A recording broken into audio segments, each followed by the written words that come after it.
સૌરાષ્ટ્રની ધરા જ્યાં સંતો અને શૂરાઓની કથાઓ કણે કણમાં વસેલી છે, ત્યાં ઝાલાવાડની હદ પર આવેલો છે એક પ્રચંડ અને પવિત્ર ડુંગર, ચોટીલા. આ ડુંગરની ટોચ પર બિરાજમાન છે રણચંડી, ભક્તોની તારણહાર, શક્તિનું પરમ સ્વરૂપ માં ચામુંડા. ચોટીલાના ડુંગર પર લહેરાતી માની 52 ગજની લાલ ધજા અગણિત ભક્તોને આશ્વાસન આપે છે કે જ્યાં સુધી માં બેઠી છે ત્યાં સુધી કાળ પણ તેમનો વાળ વાંકો કરી શકે તેમ નથી. પરંતુ આજથી ઘણા દાયકાઓ પહેલાં ચોટીલાની તળેટીથી થોડા ગાંવ દૂર આવેલા એક નાના અને શાંત ગામ રુદ્રપરમાં કંઈક એવું બન્યું હતું જેણે આખા પંથકમાં ભયનું સામ્રાજ્ય ઊભું કરી દીધું હતું. આ કથા એ ભયાનક સમયની છે જ્યારે શ્રદ્ધા અને આસુરી શક્તિ વચ્ચે એક ભયંકર યુદ્ધ ખેલાયું હતું. રુદ્રપર ગામ ત્રણેય બાજુથી ગીચ જંગલો અને નાની ટેકરીઓથી ઘેરાયેલું હતું. ગામના લોકો સીધા અને સાદા હતા. તેમનો દિવસ માં ચામુંડાના સ્મરણથી શરૂ થતો અને રાત માના ગર્ભાથી પૂરી થતી. પણ તે વર્ષે ચોમાસાની શરૂઆત કંઈક અલગ જ હતી. શ્રાવણ મહિનો ચાલુ હતો, પણ આકાશમાંથી વરસતો વરસાદ અમૃત નહીં પણ જાણે કોઈ અદૃશ્ય ઝેર લઈને આવી રહ્યો હતો. બધું શરૂ થયું અમાસની એક કાળી રાતથી. તે રાત્રે ગામના પાદરે આવેલા એક જૂના વડના ઝાડ પાસે એક વિચિત્ર ઘટના બની. ગામના ચોકીદારે રાત્રે ધીમા પણ અત્યંત ડરામણા અવાજો સાંભળ્યા, જાણે કોઈ રાક્ષસી જીવ માંસ ભક્ષણ કરી રહ્યો હોય. જ્યારે સવારે લોકો ત્યાં પહોંચ્યા ત્યારે ગામના 3 ખડતલ બળદો મૃત હાલતમાં પડ્યા હતા. તેમના શરીર પર કોઈ હથિયારના નિશાન ન હતા, પણ તેમના શરીરમાં લોહીનું એક પણ ટીપું બચ્યું ન હતું. આ માત્ર શરૂઆત હતી. ધીમે ધીમે ગામ પર એક રહસ્યમય કાળો પડછાયો છવાવા લાગ્યો. સૂર્યાસ્ત થતાં જ ગામમાં એક અજીબ, હાડ થીજવી દેનારો પવન ફૂંકાવા લાગતો. પવનના સુસવાટામાં જાણે કોઈ પ્રેતાત્માઓનું અટ્ટહાસ્ય સંભળાતું હતું. રાતના સમયે લોકો પોતાના ઘરના દરવાજા અને બારીઓ સજ્જડ બંધ કરી દેતા. જે પણ વ્યક્તિ ભૂલથી પણ રાત્રે ઘરની બહાર નીકળતી તે કાં તો બેભાન અવસ્થામાં મળતી અથવા તો તેનું માનસિક સંતુલન કાયમ માટે ખોવાઈ જતું. તે લોકો માત્ર એક જ શબ્દ બબડતા રહેતા: કાળો પડછાયો, મોટી લાલ આંખો. થોડા જ દિવસોમાં ગામના બાળકો એક વિચિત્ર અને અક્કડ બીમારીનો શિકાર થવા લાગ્યા. તેમના શરીર તપવા લાગ્યા, શ્વાસ લેવામાં તકલીફ પડવા લાગી અને તેમના ચહેરા પર એક અકથ્ય ડર છવાયેલો રહેતો. વૈદ્યો અને ડોક્ટરો થાકી ગયા, પણ કોઈ દવા કામ ન આવી. ગામના ભૂવાઓ અને જ્યોતિષીઓએ પણ હાથ અદ્ધર કરી દીધા.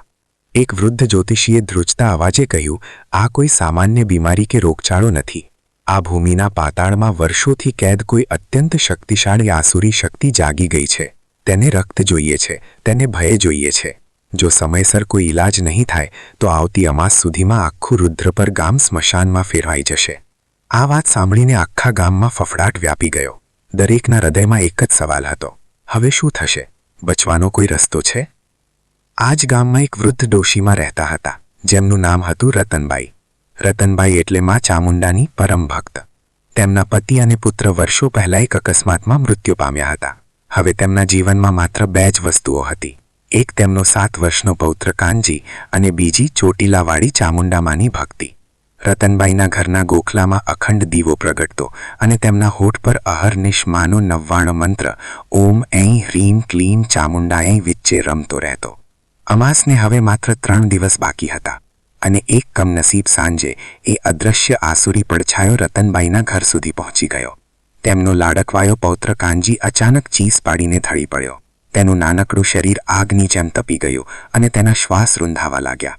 રતનબાઈ સમજી ગયા કે એ આસુરી શક્તિએ હવે તેમના વહાલ સોયા પર પંજો કસે છે. ગામના સરપંચ અને અન્ય લોકો દોડી આવ્યા. સૌની આંખોમાં નિરાશા હતી. રતન માસી, હવે કોઈ આશા નથી બચી. કદાચ આપણા ગામના પાપનો ઘડો ભરાઈ ગયો છે, સરપંચે આંખમાં આંસુ સાથે કહ્યું. પણ રતનબાઈની આંખોમાં ભય ન હતો, ત્યાં એક અદ્ભુત તેજ હતું. તેઓ ઊભા થયા, ગોખલામાં પ્રગટતા દીવા પાસે ગયા અને માં ચામુંડાની છબી સામે જોઈને બોલ્યા: અરે, પાપનો ઘડો ભરાયો હશે તમારો. મારી માની કરુણાનો સાગર તો કદી ખાલી થતો જ નથી. મારા દીકરાને કંઈ નહીં થાય.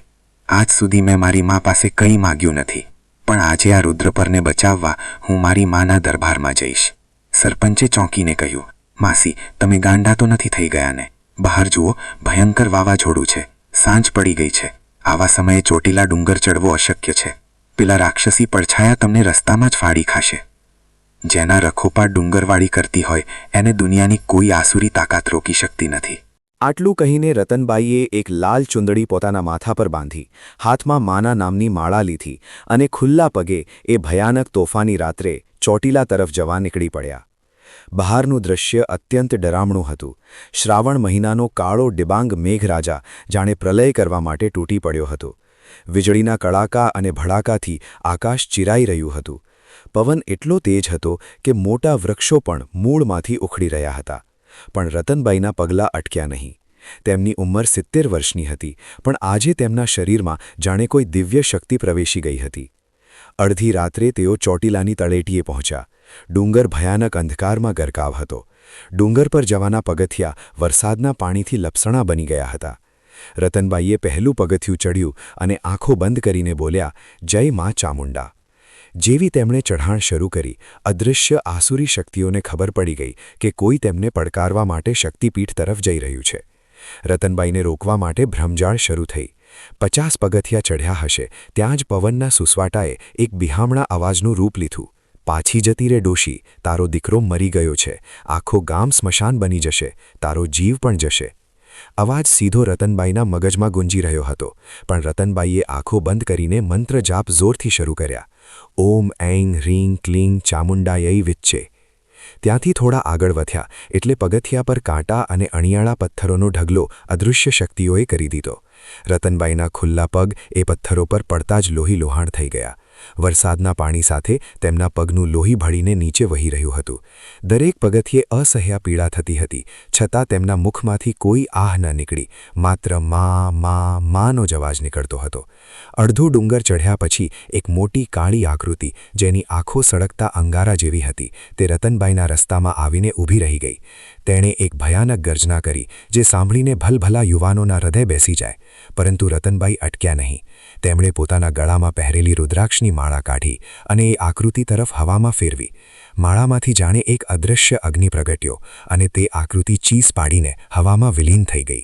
આખરે અત્યંત થાક, લોહીલુહાણ પગ અને શ્વાસના ધમ પછાડા સાથે રાતના બરાબર 3 વાગે રતનબાઈ ચોટીલા ડુંગરની ટોચ પર મા ચામુંડાના મંદિરના મુખ્ય દ્વાર પાસે પહોંચ્યા. મંદિરના કમાડ બંધ હતા. રતનબાઈ મંદિરના પગથિયા પર ઢળી પડ્યા. તેમનામાં હવે ઊભા થવાની પણ શક્તિ ન હતી. તેમણે પોતાના બંને હાથ જોડી બંધ દરવાજા તરફ જોઈને આર્તનાદ કર્યો. એક એવી ચીસ જે કોઈ પણ માતાનું હૃદય પીગળાવી દે. હે ડુંગરવાળી, હે રણચંડી, હે મહિષાસુર મર્દિની, આજે તારી ભક્તિની કસોટી છે માં. તારા ખોળામાં રમતા તારા બાળકો, તારું આ રુદ્રપર ગામ આજે એક અસુરના પંજામાં તડફડી રહ્યું છે. તારો કાનજી મોતની સામે ઝઝૂમી રહ્યો છે. શું તું પથ્થર બનીને બેઠી છે માં? લોકો કહે છે કે ચામુંડા હાજરા હાજર છે, તો ક્યાં છે તારી હાજરી? જો આજે તું નહીં આવે તો કાલે સવારે આ રતનબાઈનું માથું તારા ચોકઠે વઢાયેલું મળશે. આ તરફ રતનબાઈનો આર્તનાદ આકાશને ચીરી રહ્યો હતો અને બીજી તરફ રુદ્રપર ગામમાં કાળો કેર વર્તાઈ રહ્યો હતો. એ કાળો પડછાયો અત્યંત વિશાળ અને વિકરાળ સ્વરૂપ ધારણ કરી ચૂક્યો હતો. તે ગામના પાદરમાં પ્રવેશી ચૂક્યો હતો. ઘરોની છતો કાંપવા લાગી હતી. લોકો પોતાના ઘરમાં રડી રહ્યા હતા અને મોતની રાહ જોઈ રહ્યા હતા. અસુર જાણે કાનજીનો જીવ લેવા માટે રતનબાઈના ઘર તરફ આગળ વધી રહ્યો હતો. પરંતુ શક્તિની ભક્તિ ક્યારેય વ્યર્થ જતી નથી. ચોટીલાની ટોચ પર અચાનક પવન થંભી ગયો. વરસતો વરસાદ અટકી ગયો. સમગ્ર વાતાવરણમાં એક અજીબ અલૌકિક શાંતિ છવાઈ ગઈ, જાણે આખી સૃષ્ટિ શ્વાસ રોકીને કોઈની પ્રતીક્ષા કરી રહી હોય. ત્યારબાદ જમીનમાં એક હળવો કંપન શરૂ થયો. આ કોઈ સામાન્ય ભૂકંપ ન હતો. આ દિવ્ય ઊર્જાના પ્રાગટ્યનો સંકેત હતો. મંદિરના બંધ દરવાજાની અંદરથી કોઈના ચાલવાનો અવાજ આવવા લાગ્યો. છમ છમ છમ. પાયલનો ઝણકાર આખા ડુંગર પર ગુંજવા લાગ્યો. બંધ મંદિરમાં રહેલો ઘંટ કોઈ પણ માનવીના સ્પર્શ વિના આપોઆપ જોર જોરથી વાગવા લાગ્યો. Ton ton ton. નગારા પર આપોઆપ ચોટ પડવા લાગી. રતનબાઈની આંખો પહોળી થઈ ગઈ. તેમના શરીરનો બધો જ થાક અને પીડા ક્ષણભરમાં ગાયબ થઈ ગયા. અચાનક મંદિરના ગર્ભગૃહમાંથી એક અત્યંત તેજસ્વી, આંખોને આંજી દેતો લાલ અને સોનેરી પ્રકાશનો એક કિરણપુંજ સીધો આકાશ તરફ ઉઠ્યો. એ પ્રકાશ એટલો તીવ્ર હતો કે આજુબાજુના 50 કિલોમીટરના વિસ્તારમાં રાતના અંધકારમાં પણ બપોર જેવો ઉજાસ પથરાઈ ગયો. અને પછી સંભળાઈ એક ગર્જના, એક પ્રચંડ, આકાશને ફાડી નાખે તેવી, રૂવાટા ઊભા કરી દે તેવી સિંહની ગર્જના. દહાડ. આ ગર્જના ચોટીલાના ડુંગરથી શરૂ થઈ અને રુદ્રપર ગામ સુધી પહોંચી. ગર્જના સાંભળતા જ ગામમાં પ્રવેશેલો પેલો વિશાળ કાળો પડછાયો ભયથી થરથર કાંપવા લાગ્યો. તેને અહેસાસ થઈ ગયો કે તેણે બ્રહ્માંડની સર્વોચ્ચ શક્તિને પડકારી છે. આકાશમાંથી એક ભયંકર વીજળી કડાકા સાથે રુદ્રપર ગામના પાદરમાં ત્રાટકી. એ વીજળીના પ્રકાશમાં ગામના લોકોએ પોતાની બારીની તિરાડમાંથી એક એવું દૃશ્ય જોયું જે તેમના રોમ રોમમાં આખી જિંદગી માટે કોતરાઈ જવાનું હતું. વીજળી જ્યાં પડી ત્યાં ધુમાડા અને અગ્નિ વચ્ચેથી એક અત્યંત વિશાળ, દિવ્ય અને રૌદ્ર આકૃતિ પ્રગટ થઈ. એક પ્રચંડ સોનેરી કેશવાળો વિકરાળ સિંહ ઊભો હતો અને એ સિંહની પીઠ પર બિરાજમાન હતા ખુદ મા ચામુંડા. માનું સ્વરૂપ અત્યંત રૌદ્ર અને તેજસ્વી હતું. તેમના અષ્ટભુજા 8 હાથમાં ખડગ, ચક્ર, ગદા, ધનુષ અને ત્રિશૂળ જેવા દિવ્ય અસ્ત્રો ચમકી રહ્યા હતા. માથે સોનાનો મુગટ, ગળામાં રાતો ચણોઠી જેવો હાર અને શરીર પર 52 ગજની લાલ ચુંદડી પવનમાં લહેરાઈ રહી હતી. પરંતુ સૌથી ડરાવણી હતી માની આંખો. તેમની આંખોમાંથી પ્રલયકાળના અગ્નિ જેવી જ્વાળાઓ નીકળી રહી હતી. મા ચામુંડાના હોઠ પર એક ભયાનક અટ્ટહાસ્ય હતું. તેમણે એ આસુરી કાળા પડછાયા તરફ નજર કરી. પડછાયાએ પોતાનો બચાવ કરવા માટે આકાશમાંથી કાળા વાદળો અને ઝેરી પવનના ગોટા મા તરફ ફેંક્યા. પણ મા ચામુંડાની એક દૃષ્ટિ પડતા જ તે વાદળો ભસ્મ થઈ ગયા. દુષ્ટ, મારા ભક્તોને ડરાવવાની તારી હિંમત કેવી રીતે થઈ?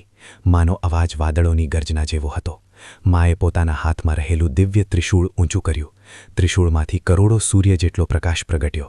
મા ચામુંડાએ પૂરા બળથી એ ત્રિશૂળ એ કાળા પડછાયા તરફ છૂટું ફેંક્યું. ત્રિશૂળ હવામાં આગનો એક લીસોટો પાડતું ગયું અને સીધું જ એ રાક્ષસી પડછાયાની છાતીમાં જઈને વાગ્યું. એક ગગનભેદી, હૃદય ચીરી નાખે તેવી ચીસ વાતાવરણમાં ગુંજી ઉઠી. આ! એક જ સેકન્ડમાં ત્રિશૂળના દિવ્ય અગ્નિએ એ વર્ષો જૂની અજેય મનાતી આસુરી શક્તિને સળગાવીને રાખ કરી દીધી. હવામાં તરતો કાળો ધુમાડો અને ભયાનક વાતાવરણ જાણે કોઈ જાદુ થયો હોય તેમ એક ક્ષણમાં અદૃશ્ય થઈ ગયા. અસુરનો નાશ થતાં જ મા ચામુંડાના ચહેરા પર રહેલો રૌદ્ર ભાવ અદૃશ્ય થઈ ગયો અને ત્યાં એક અત્યંત શાંત, મમતામયી અને કરુણાસભર સ્મિત છવાઈ ગયું. તેમણે પોતાના વાહન સિંહ સાથે રુદ્રપર ગામ તરફ અમી દ્રષ્ટિ કરી. તેમના હાથમાંથી આશીર્વાદ રૂપે એક તેજસ્વી પ્રવાહ ગામ પર વરસ્યો. જેવો આ પ્રવાહ ગામ પર પડ્યો, ગામના જેટલા પણ બાળકો બીમાર હતા, જેમના શ્વાસ અટકી રહ્યા હતા, તેઓ અચાનક જાગી ગયા. રતનબાઈના ઘરમાં ખાટલા પર પડેલો નાનકડો કાનજી આંખો ચોળતો ઊભો થયો અને બોલ્યો, બા, મને ભૂખ લાગી છે.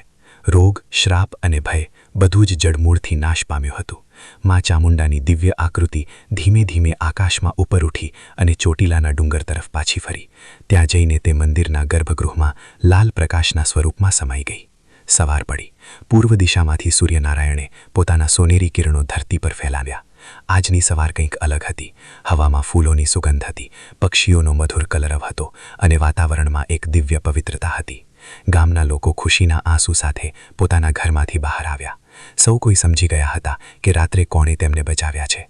આખું ગામ સરપંચની આગેવાની હેઠળ ઢોલ નગારા સાથે માના જયકારા બોલાવતું ચોટીલા ડુંગર તરફ રવાના થયું.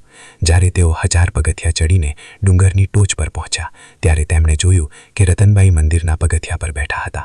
તેમના કપડાં કાદવવાળા હતા, પણ તેમના પગના ઘા સંપૂર્ણપણે રૂંઝાઈ ગયા હતા. તેમના ચહેરા પર અદ્ભુત શાંતિ અને તેજ હતું.